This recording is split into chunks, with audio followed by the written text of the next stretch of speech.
హర హర మహాదేవ శంభో శంకర నమ శివాయ. ఈ మహాశివరాత్రి 2025 ఫిబ్రవరి 26వ తేదీన వచ్చింది. ఈరోజు మీరు ఏం చేయాలి, ఎలా చేస్తే మీరు నియమాలు ఎలా పాటిస్తే ఆ శివయ్య అనుగ్రహం సంపూర్ణంగా దొరుకుతుందో ఈ వీడియోలో మనం తెలుసుకుందాం. శివుడికి ఎంతో ప్రీతికరమైన రోజు మహాశివరాత్రి. హిందువులు పెద్ద పండుగల్లో శివరాత్రి కూడా ఒకటని చెప్పాలి. పార్వతీదేవిని శివుడు పెళ్లాడిన రోజునే ఈ పండుగ జరుపుకుంటారు. అలాగే శివ పురాణంలో మహాశివరాత్రికి సంబంధించి ఇంకొన్ని కథలు కూడా ఉన్నాయి. మాఘమాసంలోని కృష్ణపక్ష చతుర్దశి రోజున ఈ మహాశివరాత్రి వస్తుంది. ఈ రోజున శివుడిని భక్తి పూజలతో కొలిస్తే అంతా మంచి జరుగుతుందని నమ్ముతారు. దేశమంతటా శివాలయాల్లో పెద్ద ఎత్తున శివరాత్రి సంబరాలు జరుగుతూ ఉంటాయి. శివరాత్రి అనగానే అందరికీ వెంటనే గుర్తొచ్చేది ఉపవాసం, జాగరణ.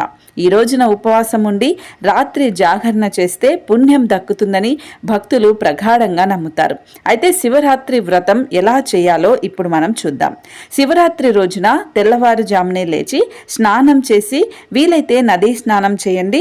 లేదంటే మీ ఇంట్లో గంగాజలం ఉంటే ఆ గంగాజలాన్ని మీరు స్నానం చేసే బకెట్ వాటర్లో కొన్ని నీళ్లు కలుపుకొని స్నానం చేయండి. అలా చేస్తే మీకు శివరాత్రి రోజున నదీ స్నానం చేసిన పుణ్య ఫలం కూడా దక్కుతుంది. అలా స్నానం ఆచరించిన తర్వాత శివవ్రతాన్ని మొదలు పెట్టండి. ఈ వ్రతం చేసేటప్పుడు ఉపవాసం, జాగరణ, బ్రహ్మచర్యం అనే నియమాలు తప్పక పాటించాలి. ఇంట్లో కానీ లేదంటే ఆలయంలో కానీ వ్రతాన్ని మీరు ఆచరించవచ్చు. రాత్రంతా జాగరణ ఉండి ఉదయాన్నే స్నానం చేశాకే మళ్ళీ పూజ చేసి వ్రతాన్ని అయితే విడిచిపెట్టాల్సి ఉంటుంది. ఉపవాస వ్రతాన్ని మాత్రమే విడిచిపెట్టాలి, తెలుసుకోండి. చాలామంది పూజ అయిపోయిన తర్వాత మళ్ళీ రోజు స్నానం చేస్తే ఉపవాసం, జాగరణ రెండూ వదిలేచ్చు అనుకొని కడుపు నిండా తిని కంటి నిండా నిద్రపోతారు. అలా అస్సలు చేయకూడదు. శివరాత్రి రోజు పూజ చేసి ఉపవాసం, జాగరణ ఉన్న వాళ్ళు ఆ రోజు నెక్స్ట్ రోజు వచ్చిన తర్వాత స్నానం చేసి ఉపవాసాన్ని మాత్రమే విరమించి అన్నం తినొచ్చు, భోజనం చేయొచ్చు. ఆ రోజు రాత్రి చుక్కలు చూసిన తర్వాత మాత్రమే జాగరణ విడిచిపెట్టాలి. ఇది గుర్తుపెట్టుకోండి. అలాగే శివరాత్రి పూజలో మీరు బిల్వపత్రాలు, అలాగే ఆ శివయ్యని వీలైతే మీరు మనకు పూజా స్టోర్స్ లో పుట్ట మన్ను దొరుకుతుంది. ఆ పుట్ట మన్నుతో శివయ్యని ఒక శివలింగం లాగా చేయండి. ఇలా చేసి ఆ శివలింగానికి పూజ చేసుకోండి. లేదు అంటే మీ ఇంట్లో బొటన వేలంత స్ఫటిక లింగం కానీ లేకపోతే శివలింగం లాంటిది ఉంటే వాటికి అభిషేకం కూడా చేసుకోండి. చాలా చాలా అద్భుతంగా ఉంటుంది. అభిషేకాలు ఎలా చేయాలి, వేటితో చేయాలి, ఎప్పుడు చేయాలనేది కూడా మనం వీడియో పెట్టాము. ఆ వీడియో కూడా ఖచ్చితంగా వెళ్ళి చూడండి. అయితే ఇప్పుడు చెప్పిన ఈ నియమాలు అనేది మీరు ఖచ్చితంగా పాటించండి. ఉదయాన్నే స్నానం చేసి ఉతికిన బట్టలు మాత్రమే వేసుకోవాలి. అలాగే చాలామంది చిన్న చిన్నగా చిరిగిపోయినవి, కుట్లు ఊడిపోయినవి కూడా వేసుకుంటూ ఉంటారు. అలా చినిగిపోయిన దుస్తులు వేసుకొని పూజ అస్సలు చేయకూడదు. అలా చేస్తే మీకు సంపూర్ణమైన ఫలితం రాదు. అలాగే ఉతికిన బట్టలు, స్వచ్ఛంగా ఉన్న బట్టలు, చినిగినవి, బొక్కలు పడినవి కాకుండా మంచి బట్టలే మీ దగ్గర ఉన్నవి వేసుకోండి.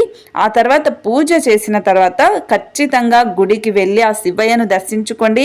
వీలైతే అక్కడికి వెళ్ళి అభిషేకం కూడా చేయించుకోండి. రుద్రాభిషేకం చేస్తే ఈ శివరాత్రి రోజున ఎంతో పుణ్య ఫలం అనేది ఉంటుంది. అన్నం లాంటివి ఈరోజు మీరు తినకూడదు, ఉపవాసం ఉంటారు కాబట్టి. పాలు కానీ పండ్లు కానీ ఇలాంటివి, పాలు కూడా వేడి చేసినవి తాగకూడదు, పచ్చి పాలే తాగాలి. అది కూడా సాయంత్రం పూట మాత్రమే. కొంచెం ఆకలి అనిపిస్తే తినాలి తప్ప, లేకపోతే ఈ పాలు పండ్లు కూడా తినకుండా ఉపవాసాన్ని ఆచరించండి. మంచినీళ్లు కూడా తాగొచ్చు. ఇతరులతో దైవ సంబంధమైన మాటలే మాట్లాడండి. గొడవలు పడటం కానీ, కొట్లాడటం కానీ, తిట్టుకోవడం కానీ, లేదంటే ఉపవాసం జాగరణ ఉన్నాను కదా, ఫోన్లో ఏమన్నా కామెడీ వీడియోలు చూస్తాను, సినిమాలు చూస్తాను, సీరియల్స్ చూస్తాను అనేది అస్సలు చేయకూడదు. ఈరోజు మొత్తం ఆ శివయ్య అనుగ్రహంతో శివయ్యకు సంబంధించిన పాటలే, శివ పార్వతులకు సంబంధించిన సినిమాలు లాంటివే చూడాలి. అప్పుడే మీకు సంపూర్ణమైన ఉపవాసం, జాగరణ ఫలితం అయితే వస్తుంది. వీలైతే ఈరోజు ఓం నమ శివాయ అనే మంత్రాన్ని కూడా నిత్యం జపిస్తూ ఉండటానికి ప్రయత్నించండి. అలాగే అనారోగ్యంతో ఉన్నప్పుడు ఉపవాసం అనేది అస్సలు ఉండకండి. ఉపవాసం అనేది భక్తితో శ్రద్ధతో చేయాలి కాబట్టి మీరు అనారోగ్య సమస్యలతో ఉంటే మళ్ళీ నీరసించిపోయి కింద పడిపోయే అవకాశం ఉంటుంది. అనారోగ్య సమస్యలు ఉన్నవాళ్ళు, బీపీ షుగర్ లాంటివి ఉన్నవాళ్ళు ఉపవాసం చేయకపోవడమే మంచిది. ఓం నమః శివాయ అని జపం చేసుకోండి. అంతకు మించిన పుణ్య ఫలం ఉండదు. ఎవరైతే చేయగలుగుతారో, ఎవరికైతే స్తోమత ఉంటుందో వాళ్ళు మాత్రం ఖచ్చితంగా ఉపవాసం జాగరణ చేయండి. ఇప్పుడు నేను చెప్పిన ప్రతి నియమాన్ని తప్పకుండా పాటించండి. అలాగే శివరాత్రి రోజున ఉపవాసం జాగరణ పూజ చేసేవాళ్ళు ఆ ముందు రోజు కానీ అయిపోయిన రోజు కానీ మీరు మీ భర్తతో కానీ మీ లవర్తో కానీ ఎవరితో కూడా శృంగారంలో పాల్గొనకూడదు. వైవాహిక జీవితానికి దూరంగా ఉండాలి. ఇది కూడా గుర్తుపెట్టుకోండి. ఎవరైనా పెళ్ళైన కొత్త వాళ్ళు కానీ లేకపోతే వీళ్ళు ఇలాంటి నియమాలన్నీ కూడా తప్పక పాటించండి. ఆ శివయ్య అనుగ్రహం లభిస్తుంది.